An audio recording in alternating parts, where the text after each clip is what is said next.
आगाज उठाएगा गुलाम भारत में, तो उन पे बिना नोटिस के, बिना उसके लाठी डंडे मारना, उन पे अत्याचार करने, आज शायद देश के हालात हुई हैं।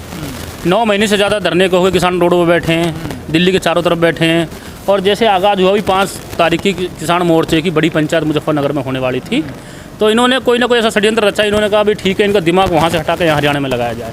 और निर्दोष निहत्थे किसान जो शांतिपूर्ण कई महीने से वहाँ बैठे थे टोल पे, और पुलिस प्रशासन ने आंखों पे इस तरीके से आपने वीडियो देखना, इस तरीके से लाठियाँ बजाई हैं, उसमें हमारे किसान भाई शहीद हो गए और काफ़ी गंभीर चोट लगी है। मतलब ऐसे कैसे तानाशाह मतलब रवैया अपना रखा सरकार ने भाई, हैं? तुम किसी को भी मार दोगे लाठी डंडों से। आज़ाद भारत है, सब डेमोक्रेसी सिस्टम है, सब अपनी बात रखने का अधिकार है। आज आज़ाद भारत में हालात वो हो चुके हैं, जो धरना देगा, जो सरकार के खिलाफ आवाज़ उठाएगा, उस पर मुकदमे लगा दिए जाएंगे, उसको जेल भेज दिया जाएगा, या उसे लाठी डंडों से पीट कर भगाया जाएगा। तो पहले हो गए ना कि क्या बोले करे, तुगलक हो गए, जो मतलब तानाशाह हो गए, हिटलर शाही राज, हिटलर हो गए। तो ये तो वो राज कर रहे हैं, जो ये कर रहे हैं वही देश में ठीक है। अरे देश का सिस्टम, भारत इतना समृद्ध देश है, इतने बड़े राज्य हैं, अपने आप में एक डेमोक्रेसी सिस्टम है, हर जाति के लोग हैं, हर धर्म के लोग हैं, और फिर भी हम एक भारतीय होने पर गर्व करते हुए हम भारतीय हैं। और आज देश में खुली देश में सरकार जो बनती है वो जनता के हित के लिए बनती है, जनता को मतलब संविधान की रक्षा के लिए काम करती है। और आज जो सरकार है उससे आज संविधान भी खतरे में है देश का। जो करनाल में घटना हुई, एसडीएम कह रहे हैं कि अगर कोई इधर आता बैरिकेडिंग तो सर फोड़ देना। बताओ, एक जिम्मेदार व्यक्ति जो पब्लिक सर्वेंट होता है, एक तैयारी करके भाई एसडीएम जिम्मेदार व्यक्ति होता है, पब्लिक सर्वेंट होता है, पब्लिक की सेवा के लिए नियुक्त किया जाता है वो, और वो सेवक ये कह रहा है भाई जो अन्नदाता देश का है, इन पे लाठी डंडे बजाओ, इनके सिर फोड़ो और ये मरता हो मरन दो, कुछ भी करो। बताओ ये क्या तरीका है? ये अकेले उस एसडीएम की ताकत नहीं थी ऐसा कहने की, उसके पीछे जो राजनीतिक काका बैठे, जो ऊपर वाले लोग थे, उसके आदेश पे उसने ऐसा कहा, और उसकी हिम्मत थी वो भला ऐसे लठ बजवा देता, भला उसकी पावर थी भला। स्थिति खराब क्यों हो जाती है हरियाणा में आखिर? आंदोलन तो आप लोग भी कर रहे हैं ना यूपी में। भाई ऐसा यूपी में आंदोलन लोग पहले से काफ़ी करते आ रहे हैं। यहाँ सरकार को पता है भाई यूपी एक बड़ा स्टेट है, बड़ा राज्य है, हरियाणा इसके मुकाबले छोटा राज्य है। लोग हरियाणा में खेती पे ज़्यादा निर्भर है, और वहाँ पे जो लोग सूदे लोग हैं, बूढ़े बुजुर्ग लोग हैं। अब इन पे लोग जो हरियाणा सरकार है, जो अब दूसरी बार बीजेपी सरकार बनी है, अब ये चाह रहे भाई यहाँ तुम्हारा कोई विरोध ही ना हो बिल्कुल भी। लेकिन ये जो महापंचायत हो रही है, कहा जा रहा लाखों लोग वहाँ पर इकट्ठे होंगे, मकसद क्या है इसमें? बस सीधा मकसद है। आज 10 महीने हो गए किसानों को बैठे हुए, 10वां महीना चल रहा है, सरकार सुनने के लिए तैयार नहीं है। पीछे स्टेटमेंट एक प्रधानमंत्री ने सिर्फ एक स्टेटमेंट दिया, अभी मैं एक फ़ोन कॉल दूर है, आज तक वो फ़ोन कॉल नहीं आया है। लाल किले पे अभी पीछे 15 अगस्त पर प्रधानमंत्री ने बोला भाई किसानों को, छोटे किसानों को मैं 1.5 गुना MSP बढ़ाऊँगा। अब प्रधानमंत्री 2 प्रकार का तो छोटे बड़े, अब वो तो प्रधानमंत्री की लैंग्वेज बता रहा हूँ ना मैं। जो प्रधानमंत्री ने बोला, उन्होंने बोला 80% जो छोटे किसान हैं देश के, मैं उनके लिए मतलब वो बढ़ाऊंगा MSP 1.5 गुना करूंगा देश में किसानों के लिए। अब इसे ये समझ प्रधानमंत्री की ये समझ में नहीं आ रही, जो MSP फिलहाल में है उसके लिए गारंटी कानून के लिए किसान 10 महीने से रोडों पर बैठे हैं, घर परिवार छोड़े बैठे हैं, पूरा विरोध चल रहा है, देश में कई करोड़ का नुकसान हो रहा है, और तुम मतलब 1.5 गुना बढ़ाने की बात करो गारंटी देने के बिना। मतलब तुम्हारा रवैया क्या, सोच क्या है तुम्हारी? तो इसका मतलब ये है प्रधानमंत्री का भी मस्तिष्क और जो मन साफ नहीं है। देश में जो सरकार है वो सिर्फ पूंजीपतिवादियों की सरकार है। जैसे ईस्ट इंडिया कंपनी देश में राज कर गई थी अपना एक बिजनेस के बहाने, ऐसी ही आज जो सरकार बैठी है नाम किसी और का है और काम किसी और का है। ईस्ट इंडिया कंपनी की तरह, या जो बड़ी बड़ी पूंजीपति कंपनी जो देश से चला रही हैं, आज उनके हिसाब से देश में कानून बन रही हैं, जब वही देश को चला रही हैं। बॉर्डर पे आप बैठे तब सरकार पे दबाव नहीं बना, तो पंचायत से एक दिन में क्या दबाव बन जाएगा? देखो जी, कोई भी चीज़ है उसके लिए संघर्ष करना पड़ता है। कहते ना चींटी चढ़ती है बार बार गिरती है, चढ़ती है बार बार गिरती है, एक दिन सफलता की वो पहुँच ही जाती है। तो कहते हैं भाई वो चीज़ें जो है संघर्ष करना बहुत ज़रूरी है। अगर विरोध नहीं करेंगे, आज नहीं लड़ेंगे, 9 महीने हो गए, 10 महीने हो गए, 10 अगर 1 साल हो, 10 साल भी हो जाए, 9 साल भी हो जाए, हम लोग पीछे नहीं हटेंगे। हम जो आज देश में गलत हो रहा है उसका विरोध करेंगे। और ये तो किसानों का अकेला मसला नहीं है, देश की जो गरीब जनता है, जो बेचारे मजदूर लोग हैं, आज उठा कर देखो ना देश में कितने % गरीब लोग हैं, कि क्या देश के हालात हैं। आज कहाँ रोजगार मिल रहा है लोगों को, कहाँ रोजी रोटी मिल रही है, कहाँ इलाज मिल रहा है लोगों को? बताओ।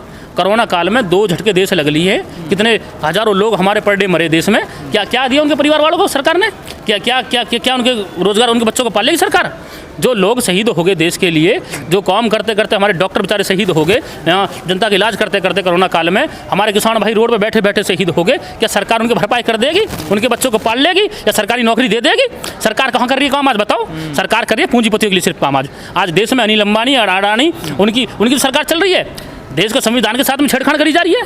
बताओ कैसे पता था अडानी को भी तुमने वहाँ वो बना लिए, बड़े बड़े शैलो बना लिए, बड़ी बड़ी मंडियाँ बना ली, लेकिन कानून था नहीं। सुमित जी, जिस क्षेत्र में पंचायत हो रही है, कहा जा रहा है कि वहाँ पर भी किसान 2 गुटों में बंट गए हैं। ऐसा कुछ नहीं है, किसानों का एक ही गुट होता है। और किसान, ऐसा हो सकता है रास्ते अलग अलग हों। देश की आज़ादी में लोगों ने 2 तरह के रास्ते अपनाए थे। भगत सिंह का रास्ता अलग था, महात्मा गांधी का रास्ता अलग था, सुभाष चंद्र बोस का रास्ता अलग था, पर लड़ाई मकसद तो सबका एक ही था ना, जनता की भलाई करना, देश को आज़ाद कराना। आज भी हर किसान का मकसद एक ही है, चाहे रास्ते जॉक से अलग अलग हों या गुट हों, कुछ नहीं है ऐसा।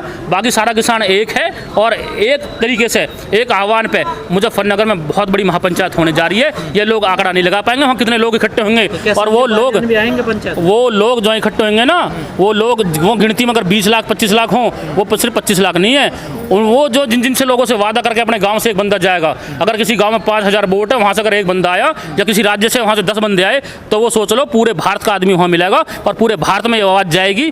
5 तारीख की घोषणा जो बिगुल बजाएगा उस समय, ये सरकार की नींव उखाड़ने का सबसे बड़ा काम करेगा। चाहे तो सरकार अपने मंसूबे जो पूंजीपति की गोद में जाकर बैठी है, उतर के धरातल पर आके इस देश की जनता का हाल जाने। और नहीं तो 5 तारीख को बिगुल बजने वाला ये सरकार का अंत ऐसा होगा कि ना कोई चीज़ बढ़ के गई है तो इनका भी अंत आ लिया, इनका भी पेट बहुत बड़ा हो गया, इनका भी घड़ा पाप का भर चुका है जो फूटने वाला है। संजीव बालियान भी आएंगे क्या? उनके बारे में संजीव बालियान जी जाने।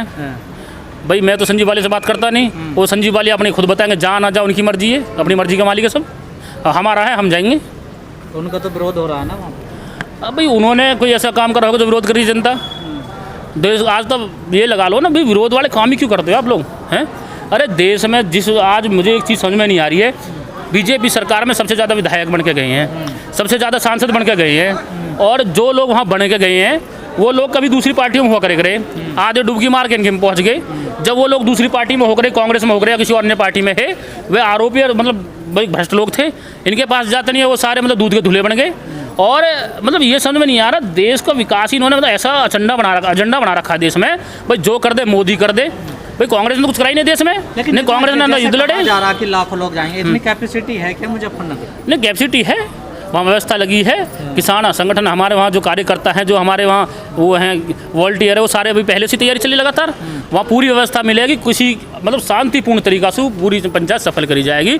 और इसमें सरकार पूरा प्रयास करेगी, इस पंचायत को भंग करने की कोशिश करेगी। सरकार पूरा जोर लगा रही है कैसे भी इस पंचायत को भंग करा जाए। इसमें मतलब ऐसा झगड़ा करवाने का प्रयास सरकार का है, और सरकार इसमें पूरा जोर लगा रही है कैसे भी पंचायत जो असफल रहे। इससे पहले कुछ झगड़ा हो, कुछ ऐसा कुछ बवंडर सरकार रचाना चाह रही है, पर किसान हमारे समझदार है, शांतिपूर्ण तरीका से वहाँ जाएंगे और अपनी आवाज़ जो आह्वान होगा संयुक्त मोर्चे की कॉल का, उसका सब पालन करेंगे और सरकार को बताएंगे आ रहे दिन आने वाले अगले वाले। पर आपका कंट्रोल तो नहीं रहता ना भीड़ पे?